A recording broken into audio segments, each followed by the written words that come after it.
What's going on, everyone? Welcome back to the channel, and here we go with your 2024 WWE Crown Jewel predictions. Now, we will be here live on Saturday, just an hour or two after the show goes off the air for a full review, but we're here today to give you my predictions. Now, generally so far this year, I have done excellent in my pay-per-view predictions, especially from WWE. There is one or two or even three matches on this show that I am really not sure about, so we're going to do our best to predict this here today. Now, we have a total of 7 matches on this card, which is a couple of matches larger than Triple H likes, but this is also Saudi Arabia, and I think WWE wants to make sure they present a good, solid show here, and I think 7 matches is the sweet spot in pay-per-view match totals. You know what I mean? Like AEW tends to go about 9 or 10. WWE's like 5 or 6 or 8, depending on where they are. I feel like 7 or 8 is where you want to be. I think 10 is too much. I think 5 is too little. So somewhere in the middle sounds good to me, and that's where WWE is on Saturday for Crown Jewel. 7 matches on this card, and they're all pretty decent. Now, we're going to start with the Women's Tag Team Championship Fatal 4-Way. Jade Cargill and Bianca Belair defending their titles against Damage Control, Piper Niven and Chelsea Green, and Lash Legend and Jakara Jackson. Now, I don't really see Jade and Bianca dropping these titles here in this environment. They already dropped them at Clash at the Castle a few months back. I feel like Jade and Bianca is probably going to be your WrestleMania match, and the belts might come off of them before WrestleMania. I just don't think it's going to be here in Saudi Arabia at Crown Jewel. So I'm going to predict Jade and Bianca to retain in the Fatal 4-Way. LA Knight is defending his United States Championship in a triple threat against Andrade and Carmelo Hayes. Now, Andrade and Carmelo had their big Game 7 on SmackDown that LA Knight screwed up, forcing him to now face both of these guys in a triple threat match. And even though Knight has only got a 33 1/3 chance of winning, and he is not a genetic freak, and he is normal, even with those odds, I still think that he will retain the championship here. I wouldn't really take the belt off of him yet, especially when it took so long to get it on him. And now, you know, dropping it in a triple threat scenario to one of these guys, I love Carmelo, I love Andrade. It's just, I'm not feeling a title change here. So I'm going to go with LA Knight to retain his United States Championship. Seth Rollins taking on Bronson Reed. They had a really fun series of run-ins on Monday night. I think 3 separate segments with these two guys brawling all throughout the arena. I love stuff like this. I loved it when Braun Strowman and Roman Reigns were doing it back in 2017, and this has been a lot of fun. And Bronson Reed has done an incredible job getting himself over. WWE also is playing a role in that by pushing him and presenting him very, very strongly here. And when you look at this match, Rollins versus Bronson Reed, the first thing that comes to mind is what we've been seeing from these guys on TV this past several weeks. It's just been an all-out war between these two, and the fact that Adam Pearce lost his mind on Monday Night Raw and got so mad at these guys because they couldn't keep their hands off of each other, he booked the match for Crown Jewel, but he added no stipulation. After what was going on with these guys on Raw, and as mad and as angry as Adam Pearce was, why would Adam Pearce just book a regular match? Clearly, these two guys aren't going to function well under regular rules. And I understand you might want to stretch this out, probably do a stip in the next match, which means this one has to end one of 2 ways. It either needs to end as a complete no contest, like these guys just brawl, the match maybe never even gets started, like maybe the bell doesn't ring and they just brawl all throughout the arena and we never even have a match and there is no winner declared, but we do have a really, really fun brawl. Or we do have a match, and if we do actually have a match, meaning the bell actually rings and we are going to have a winner, it's not going to be a double DQ or a double count out, and you're going to have somebody win this match, it has to be Bronson Reed. Because Seth Rollins can afford a loss here. Bronson Reed, I don't know what you would do if Seth just beats Bronson. I don't know where you go from here. I think Seth Rollins could lose this one, and then you do a stip and run it back at the next pay-per-view, Saturday night's main event, Survivor Series, whatever, and that's when Rollins, you know, finishes off the feud or does whatever he's going to do to send himself into WrestleMania season to either challenge for a championship or face CM Punk. But for this match at Crown Jewel, if it doesn't end with some big double DQ or some big no contest or the referee throws out the match or a double countout, and it doesn't end that way, then it has to end in a Bronson Reed victory. So I'm going to predict a Bronson Reed victory, but I'm going to put an asterisk by that saying that it could be a no contest or double countout or something like that. One thing I'm I wouldn't say sure about, but one thing I am hoping will be the case here is that Seth Rollins will not be the one to get the win here. When Seth Rollins beats Bronson Reed, I'm sure that will come, but I think that needs to come in their next encounter or in the encounter after that. It does very little for this rivalry, this feud, or for Bronson Reed for Rollins to win here. So I'm going to predict Bronson Reed to beat Seth Rollins. However, I think there's a possibility that this match doesn't even get started. Randy Orton will be taking on Kevin Owens on the show. We have not seen Kevin Owens in a couple of weeks since he finally turned heel and snapped. On SmackDown last week, Triple H was talking to Randy Orton, warning him about the dangers of Kevin Owens and really talking up Kevin Owens like he is this unpredictable, dangerous entity. And I just found that funny because even though I'm happy that they're building Kevin Owens in this way, it kind of blew my mind that Triple H was saying these things to the person he was saying them to. This is a guy, Randy Orton, that has no problem punting your wife if he doesn't like you, punting her right in the head. He does not care. So I think if anybody has the mentality to deal with a dangerous threat in the WWE, it's Randy Orton. But Triple H is really, playing it up that he's protecting Randy Orton from Owens, and Owens is very dangerous and whatnot. So when you look at this match, I really personally want to see Kevin Owens beat Cody Rhodes for the title. I feel like that's what they should do.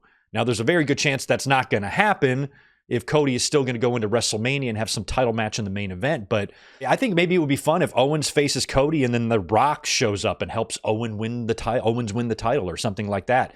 And I would love to see Kevin Owens win the championship on Saturday night's main event. Pull a big fast one. Maybe he's got The Rock in his pocket. Maybe he's got twin referees, and do something on NBC that hasn't been done since Hogan and Andre in 1988 and have a title change on Saturday night's main event. So that's what I'm hoping the future is for Kevin Owens. And if that's still the plan, and the plan isn't for him just to have another series of matches with Cody, lose, and then just win the United States title instead, if they're actually going to make a run here and put a world title on Kevin Owens again, I don't think he needs to lose here. And since they're talking up Owens being dangerous, we know Randy Orton's was out of action for a long time with that bad back. Maybe Owens attacks him in the backstage area, injures his back. Maybe he does something in the match to injure his back. I feel like Owens has to do something devastating to Randy Orton, where later on Triple H then has to tell Randy Orton, see, I told you so. This is what I was trying to protect you from.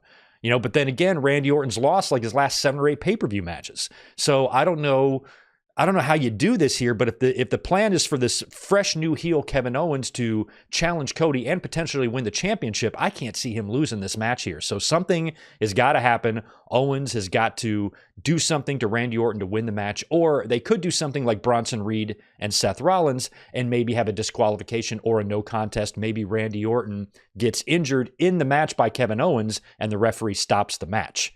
I feel like that could be a possibility as well, especially if it's something related to Orton's back. So I'm going to predict Kevin Owens to win this match here.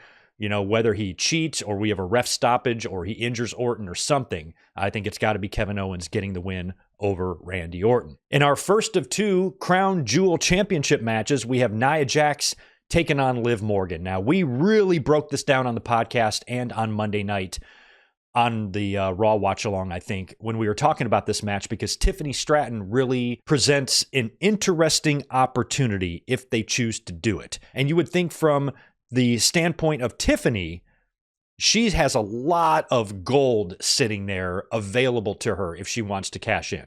She's got Liv and Nia Jax with a belt, and there's that Crown Jewel Championship. And we were breaking this down on the podcast last weekend. I was saying, okay, what happens if Tiffany shows up and decides to make the match a triple threat? How will that work? Let's say Tiffany wins. Will she win all 3 championships, or will she win the belt of the person she pinned and the Crown Jewel Championship, and she'll walk out with both? Or does she wait until after the match is over and cash in on the winner? Now, Nia Jax really is kind of pressuring her to cash in on Liv Morgan. I don't think that's going to happen. I think the person that Tiffany's going to cash in on is Nia Jax. So I feel like WWE should have fun with this very unique situation. If these Crown Jewel Championship matches are going to happen every year in October, what's going to happen is every year we're going to have at least one briefcase holder being around for these matches. And this is a good way, I think, to establish what can happen when you've got a briefcase holder, unless they want to save this for next year with the men or something. But Tiffany cashing in, I think, would be fun because you don't know how it would work. Like, let's say Nia Jax beats Liv Morgan, she wins the Crown Jewel Championship, and then right after, Tiffany cashes in on Nia Jax and beats her for the title. Is Nia Jax still the Crown Jewel Champion? She just won that, but then she dropped the belt, her World Championship, right after that. So how does the belt division get divvied up here? You know, because if Nia Jax were to win, beat Liv Morgan, then Tiffany cashes in on her, Nia Jax could still carry around that Crown Jewel Championship and call herself the champion because Tiffany screwed her over or whatever. But I also feel like there's a very good chance that there won't be a cash-in at all. Maybe WWE just doesn't want to deal with that in this match. We also saw on Tuesday, Rhea Ripley was at NXT visiting. She got attacked by Raquel and Liv Morgan in the parking lot. So I think that was a way to maybe write Rhea Ripley off of Crown Jewel, but she could show up there all bandaged and bruised and come out and try to help Nia Jax or try to attack Liv Morgan. But it feels like with that angle they ran on Tuesday that Rhea Ripley probably won't make the trip. I think that's what they were telling us there, is that kind of rule her out since she broke her orbital bone and she's got a lot of injuries from that attack. I feel like Ripley won't make the trip now. So I feel like I kind of want Nia Jax to win this, but I also feel like Tiffany is going to play a big role here, and Tiffany could very well screw over Nia Jax and could possibly do that inadvertently, because unless Rhea Ripley shows up, unless she makes the trip battered and bruised with a broken orbital bone all the way to Saudi Arabia to interfere in this match and cost Liv, there's nobody really that Liv has that could screw her over, because she's going to have Raquel. Theoretically, she could have Dom there. I think Dom's probably going to make the trip with her. So she's got Raquel and probably Dom lurking. And then you've got Nia with Tiffany. So I think Nia Jax has more going against her. She's been really putting the pressure on Tiffany, abusing her a little bit. Something's going to happen there. It feels like, I suppose Raquel could screw up and cost Liv, but it feels more likely that Tiffany will cost Nia Jax. So I think Tiffany is going to do something in the match with a cash-in that's going to screw something up for Nia and allow Liv Morgan to win the Crown Jewel Championship. I had Nia Jax picked all the way up until today. And then when I was writing down my notes here, I'm like, well, it actually does feel like Liv has a better shot at winning. So I'm going to predict Liv Morgan, but I'm not confident about that one at all. I'm not confident about the other Crown Jewel Championship match either. Gunther versus Cody Rhodes. Are you kidding me? What the hell did they do here? Now, again, on the podcast last weekend, we broke this all down, and we talked about the possibility of Kevin Owens and Goldberg interfering and costing one of these two guys the match. Now, as I've been pretty adamant about lately on the podcast and stuff, I really want Kevin Owens to beat Cody Rhodes for the title. I think it would be awesome if that happened on Saturday night's main event. They could do it at Survivor Series. They could do it at the Rumble. If something like that happened, I would be hugely in favor of that. Now, I don't know how that would play into WrestleMania, if they have big plans for Cody and The Rock, and they might need the belt on Cody, so this idea might not even matter. But I feel like if they're going to turn Owens heel and they're going to go with another push of him, I don't know how they can avoid not putting the World Championship on him. And if he were to beat Cody Rhodes at some point before the end of the year, I think that would be tremendous. But if that's going to happen, I can't see Cody losing here to Gunther. You know what I mean? I can't see Cody losing a crown jewel and then turning right around and dropping the belt to Kevin Owens. Owens costs Cody the match, then you booked a match, Owens and Cody, and then Owens beats him. That's 2 straight losses for Cody. Not that WWE can't do that, but I feel that's highly unlikely. But I feel like it's also highly unlikely that you're going to beat Gunther right now. Now, granted, this is Cody. He's John Cena. He's their Hogan. So he could just triple crossroad Gunther and win completely clean. That's definitely possible, but I don't think that really benefits anybody to do that. I guess it would establish Cody as the man, putting down Gunther and then, going into WrestleMania to do whatever he's going to do. But, aside from somebody interfering, I don't want to see Gunther get beat completely clean. Now, we did see all that crap with Goldberg, and there have been some rumblings that WWE could be using Goldberg one more time. And if they did do a match between Gunther and Goldberg, I would be fine with it because I know Gunther would beat him. Goldberg would not beat Gunther. This would not be a repeat of The Fiend or Kevin Owens or anything like that. Gunther would beat Goldberg. I'm confident about that. So if they did want to make that match for Survivor Series, I've pitched rebooking a scenario of 2016 when Brock Lesnar got squashed by Goldberg. But in this match with Gunther and Goldberg, have Gunther play the role of Goldberg and squash Goldberg. You know, the way Goldberg squashed Brock in 2016. I would love for Goldberg to come in and have one final match, get beat by this next big thing, Gunther. We never got Gunther and Brock. Maybe Gunther and Goldberg is the next best thing. But apparently, tomorrow, Goldberg is being inducted into the Georgia-Florida Hall of Fame, some football college Hall of Fame, tomorrow. So if he's going to be in Saudi Arabia to do a run-in, he's going to have to hop on a flight and go straight there to come out and do something here. So Goldberg is the only way I can see Gunther losing. Let me just put it that way. It all hinges on Goldberg. If we knew Goldberg was coming to the show or not, I'd have a much easier time predicting this. But let's predict this under the assumption that Goldberg's not going to be a crown jewel. So if he's not going to be a crown jewel, I got to go with Gunther. I think Kevin Owens will likely, after he does something dastardly to Randy Orton and beat him in that match, he'll come back out and maybe cost Cody the match. Now, the only problem with that is I don't know if that would bode well for Owens winning the championship. And my Saturday night's main event idea, I'm going to hang on to that until it happens. And I've had a lot of ideas like this before that don't pan out. Before Cody won the championship, I pitched them, I think, 2 years in a row, waiting until they got to Madison Square Garden, like right after Money in the Bank. In July, Cody wins Money in the Bank, cashes in the Garden, wins the title there in that building where his father came ever so close to beating superstar Billy Graham. I mean, that would be a great full circle moment for Cody. And I pitched that hard for a couple of straight years, and it didn't happen. So here we are again. I'm envisioning this great moment for Kevin Owens to have this huge moment in front of a primetime audience and beat Cody for his championship. I think that would be tremendous. But Cody is going to drop this match to Gunther and then lose to Owens.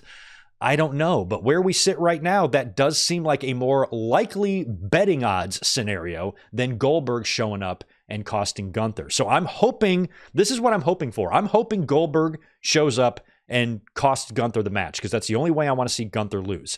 If Goldberg shows up, costs Gunther the match, Cody now wins another one, and then he can go and drop the title to Kevin Owens. But like I said, we have to predict this under the assumption that Goldberg is not going to be there. Goldberg would be a bonus. Goldberg would be a surprise, and that would change up everything. So assuming Goldberg is not going to be there, Gunther needs to beat Cody, and I think that will be with help from Kevin Owens. So I'm predicting Gunther right now, but I am not confident about that prediction at all. And then what will likely be the main event, I hope Cody and Gunther is the main event, but Roman Reigns is on the show. And they might save this tag team match for the main event. We're not totally sure, but on SmackDown tomorrow, we're going to see the segment that brings Jay and Jimmy and Roman together. That's going to lead to this match being booked, but WWE already announced the match on social media a couple days ago. I think they did it on Monday or after Monday or something, and the fans are like, why are they announcing this? Sometimes this is what they have to do. I mean, I wouldn't worry too much about that because SmackDown is a taped show. A lot of fans have read the spoilers anyway. And plus, you give yourself an extra week to promote this match for the show, where if you wait until tomorrow, you got just a few hours to promote what will likely be your main event, or at least it might be your main event. I don't know for sure. I believe Cody and Gunther, your two world champions, should be the main event. But since these are non-title matches and they're for this Crown Jewel Championship shit, and this match in the main event, this tag team match, this six-man could set up how we get to War Games. This might have to be the main event. So it's going to be the Bloodline. 3 of the 4 members of Bloodline, Solo Sikoa, Jacob Fatu, and the Tongans. I'm guessing it'll be Jacob and the Tongans, maybe? Maybe Solo and the Tongans and Jacob on the outside. Jacob or Solo will probably be on the outside of the ring, taking on Roman Reigns, Jimmy Uso, and Jey Uso. Now, when Roman first reunites with his cousins, are they going to lose that first match? A big part of me says no. Ain't no way Roman and the Usos are losing this match. But if they win, how do we get to War Games, you know?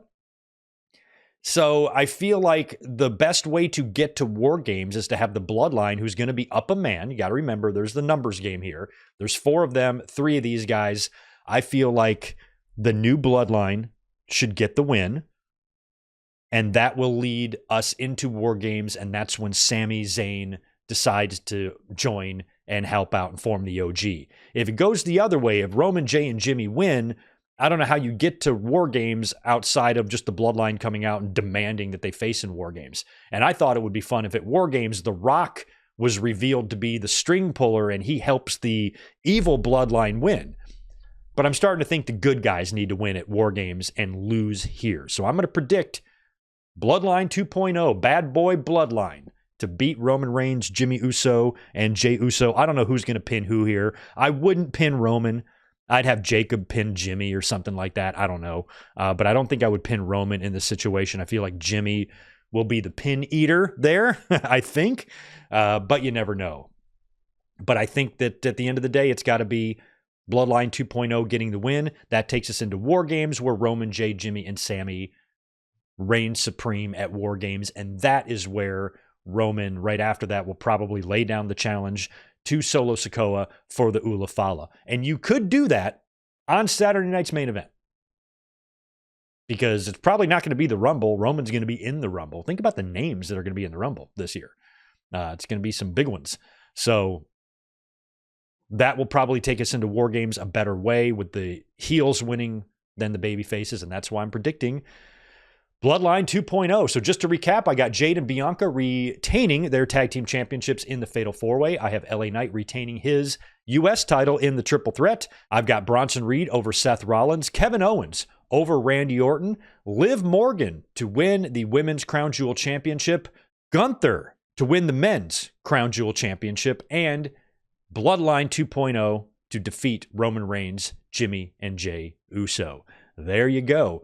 Don't forget to join us on Saturday. Like I said, I currently have the review scheduled for Winged Eagle time, so 6 Eastern, 3 Pacific. We'll be up here on Saturday to give this show a full review, and we will see how I do on these predictions. I will catch y'all on Saturday. Peace.